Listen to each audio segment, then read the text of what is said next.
이야기로그의 오늘의 이야기 지금 시작합니다. 저는 30대 직장인입니다. 오늘은 저를 꽤 지치게 만들었던 친구 이야기를 하려고 합니다. 이름은 김지연. 대학 동기였고 처음엔 잘 맞는 친구라고 생각했습니다. 수업 끝나고 카페에서 수다 떨고 시험 기간엔 같이 공부하기도 했죠. 졸업한 뒤에도 자연스럽게 연락이 이어졌어요. 취업 준비하면서 서로 정보도 나눴고 첫 직장 들어가고 나서도 힘들 때면 서로 하소연할 만큼 그때까지만 해도 꽤 믿고 의지하는 사이였으니까요. 근데 돌이켜보면 그때부터 좀 이상한 구석이 있긴 했습니다. 제가 어떤 얘기를 꺼내든 지연이 입에서 제일 먼저 나오는 말은 항상 이랬거든요. 에이, 그게 그렇게 될까? 너 너무 쉽게 생각하는 거 아니야? 요즘 세상에 그런 게 어딨어. 지연은 늘 자기 경험이 정답이라고 말하곤 했습니다. 본인은 세상을 잘 안다고 제가 순진하다고 했죠. 그땐 그냥 현실적인 애구나 이렇게 넘겼습니다. 근데 사회생활하고 몇 년 지나면서 이게 현실적이 아니라 그냥 매사가 부정적인 사람이라는 걸 알게 됐습니다. 어느 날 제가 기분 좋은 소식을 전했을 때였어요. 나 이번에 팀 바뀌면서 연봉도 조금 올랐어. 오, 좋겠다. 근데 너네 회사 요즘 구조조정 얘기 나오지 않았어? 나 같으면 벌써 이직 준비할 것 같아. 내가 아는데 그런 회사는 오래 못 버텨.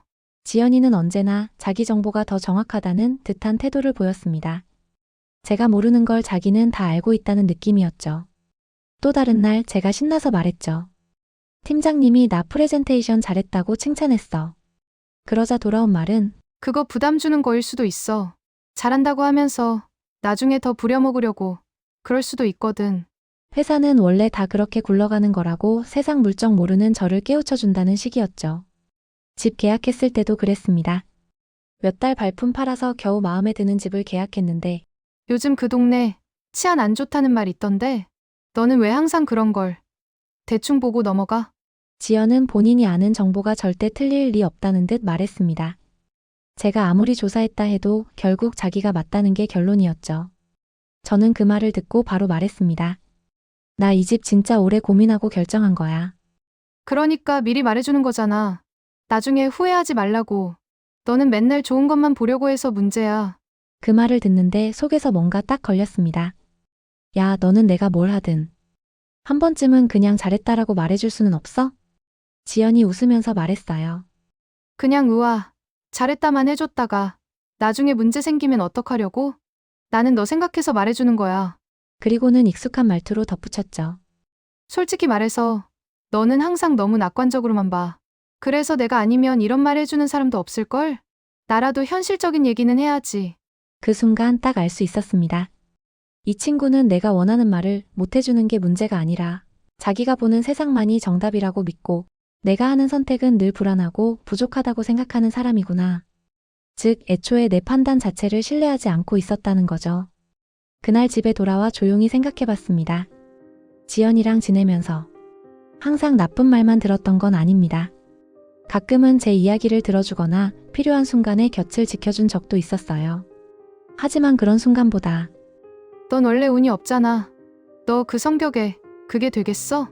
너 원래 사람들 앞에 나서면 말도 잘 못하잖아. 내가 친구니까 하는 말인데 너무 기대하지 마. 너는 늘 좋아할 때 제일 크게 깨지잖아.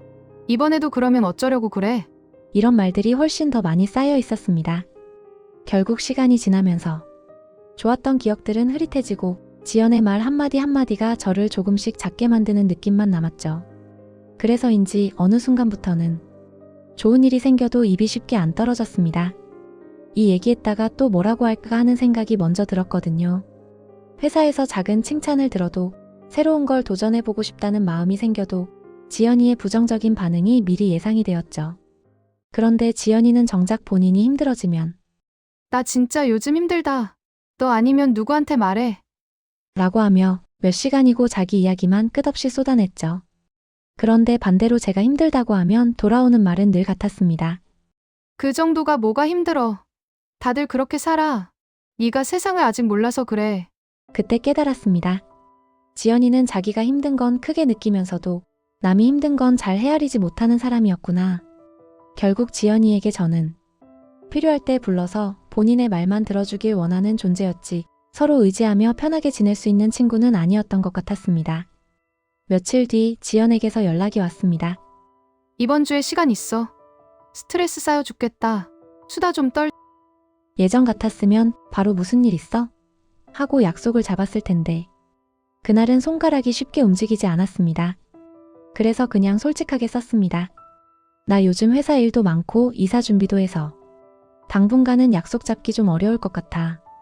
그러자 지연이 바로 답장을 보냈습니다. 갑자기 왜 그래? 일이 많아도 잠깐 시간은 낼 수 있잖아. 너무 거리 두는 느낌이라 좀 당황스럽다. 이번엔 피하지 않고 진짜 하고 싶었던 말을 적었습니다. 지연아, 나도 요즘 힘들어. 그리고 너랑 만나고 나면 집에 오는 길에 자꾸 내가 더 작아진 느낌이 들어. 그래서 지금은 거리를 좀 두고 싶은 것 같아. 잠시 후 긴 문자가 도착했습니다. 와, 너 진짜 너무한다. 내가 그동안 너 얘기 그렇게 들어줬는데 이제 와서 나를 피곤한 사람 취급하네. 나는 다 너 걱정돼서 말한 건데 세상 그렇게 좋게만 보고 살다가 나중에 크게 다치는 건 너야. 네가 그렇게 예민한 줄은 몰랐다. 예전 같았으면 내가 너무 예민한가?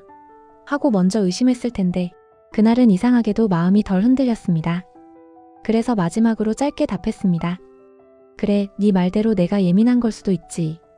그래도 지금은 이게 나한테는 맞는 선택인 것 같아. 그게 지연과 나눈 마지막 문자였습니다. 어쩌면 제가 차갑게 느껴졌을지도 모르지만 이제는 누군가를 만나고 나서 기분이 바닥까지 내려가는 관계에 계속 머무르고 싶지는 않았습니다.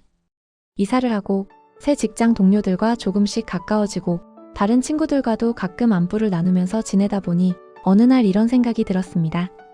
원래 친구를 만나고 돌아오는 길은 이렇게 가벼워야 하는 거구나. 예전에는 지연이를 만나고 나서 마음이 무거워지는 걸 다 제 성격 탓으로 돌렸습니다. 내가 예민해서 그렇겠지. 내가 너무 감정 기복이 심한가 보다. 근데 이제는 조금 다르게 생각합니다. 어떤 말은 정말로 듣는 사람을 조금씩 깎아내리기도 합니다. 그걸 나 때문이겠지라고만 넘기다 보면 어느 순간 정말로 내가 작은 사람이라고 믿게 되는 것 같아요. 그래서 저는 제 나름대로 기준을 하나 만들었습니다.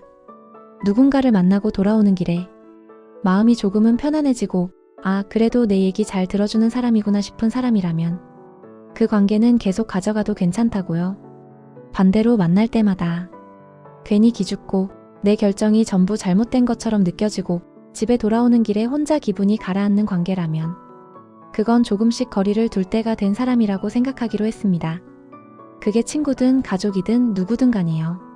지금의 나에게 어떤 영향을 주는 사람인지가 더 중요하다는 생각을 하게 됐습니다. 오늘 이야기는 여기까지입니다. 혹시 여러분 곁에도 만날 때마다 이유 없이 지치게 만드는 사람이 떠오르시나요? 여러분의 하루가 조금 덜 지치고 조금 더 가벼운 인간관계로 채워졌으면 좋겠습니다. 앞으로도 이야기로그에서 다양한 이야기를 함께 나눌 수 있으면 좋겠습니다.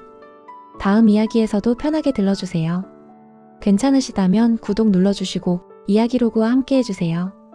오늘도 끝까지 들어주셔서 감사합니다.